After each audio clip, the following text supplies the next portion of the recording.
How did ancient humans move stones heavier than a modern truck, without machines, without steel, without electricity?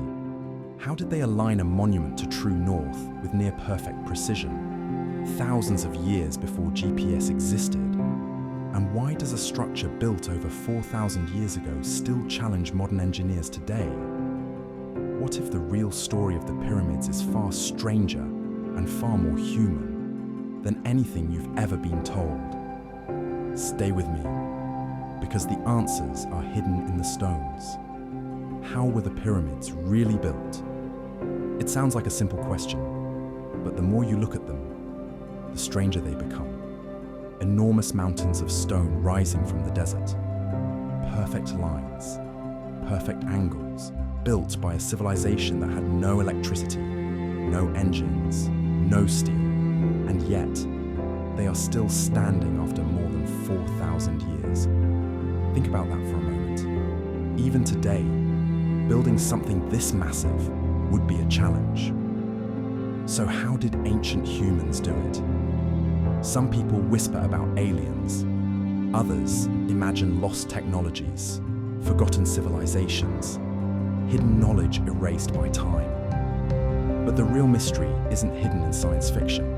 It's hidden in the stones themselves. And when you start following the evidence, the story becomes even more unbelievable. First, let's destroy one of the oldest illusions. The pyramids were not built by slaves. That image is burned into movies and textbooks. Thousands of exhausted prisoners whipped under the desert sun. But archaeology tells a very different story. Just a short distance from the pyramids, researchers uncovered entire villages. Houses, kitchens, bakeries, even places where injured workers were treated and healed. Skeletons show broken bones that healed over time. Someone cared for these people. They were valuable. These were skilled workers, builders, engineers, craftsmen. Many were farmers who worked on the pyramids when the Nile flooded their fields. They were paid in food and beer, and some of them even left graffiti inside the pyramids, naming their work teams with pride. These were not slaves building a monument they hated. They were building something they believed in. But belief alone doesn't move 50-ton stones. So now, the real question begins. How do you move a block heavier than a bus using nothing but wood, rope, and human muscle? At first, the answer feels almost disappointing. Wooden sleds, no advanced machines, no secret engines, just sleds dragged across sand. But here's where it gets interesting. The sand wasn't dry. Ancient paintings show workers pouring water in front of the sleds. Modern scientists tested it and discovered something surprising. Wet sand hardens just enough to reduce friction dramatically. Suddenly the stone slides instead of sinking. Not easily, not quickly, but steadily, step by step, meter by meter, thousands of times. Now imagine doing that for years, but moving the stones across the desert was only the beginning. Getting them upward was the real nightmare. A single giant ramp sounds logical, until you realize it would require more material than the pyramid itself. So the builders did something smarter. They adapted. Ramps that changed shape as the pyramid grew. Straight ramps at the base, then ramps that wrapped around the structure like a spiral. Possibly even hidden ramps inside the pyramid itself. Modern scans reveal strange internal corridors that don't match burial chambers. Passages that seem to lead nowhere. Or maybe they once led everywhere. The pyramid may still be hiding its own construction secrets. And then there's the alignment. The Great Pyramid points almost perfectly to true north. The error is so tiny it still confuses modern engineers. No compass, no satellites, no GPS. So how did they find north with such precision? They looked up. The ancient Egyptians studied the night sky obsessively. They tracked stars that never set, stars that slowly rotated around a fixed point in the heavens. By watching their movement, night after night, year after year, they locked onto true north with terrifying accuracy. Not luck, not coincidence, discipline, knowledge passed down across generations. Now consider the stone itself.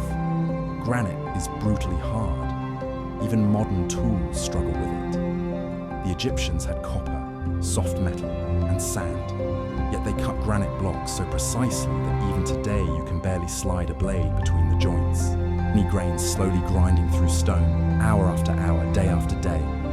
Invisible work, patient work that never rushed and never stopped. It wasn't fast, it was relentless. This wasn't construction, it was obsession.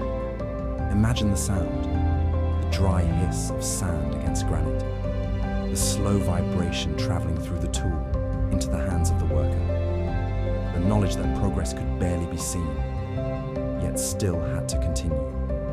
A single cut could take days, sometimes weeks. One mistake could ruin an entire block, and yet they kept going. Because none of this works without something even more powerful than tools: control, organization, feeding thousands of workers every single day. Grain harvested, baked into bread, brewed into beer, water transported, animals raised and slaughtered.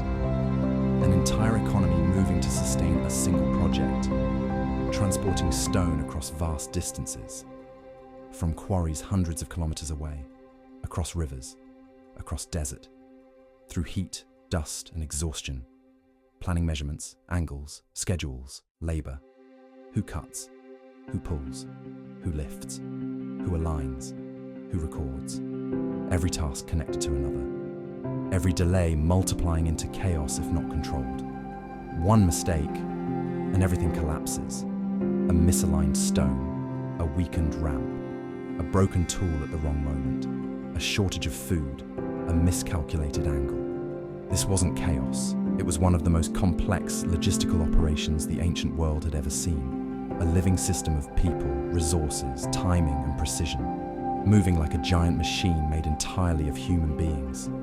The pyramid wasn't just built, it was orchestrated. And now comes the deepest question: why?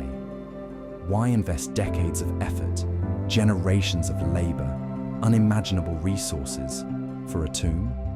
Why carve mountains of stone for someone who would never breathe again? Because to the ancient Egyptians, death was not an end.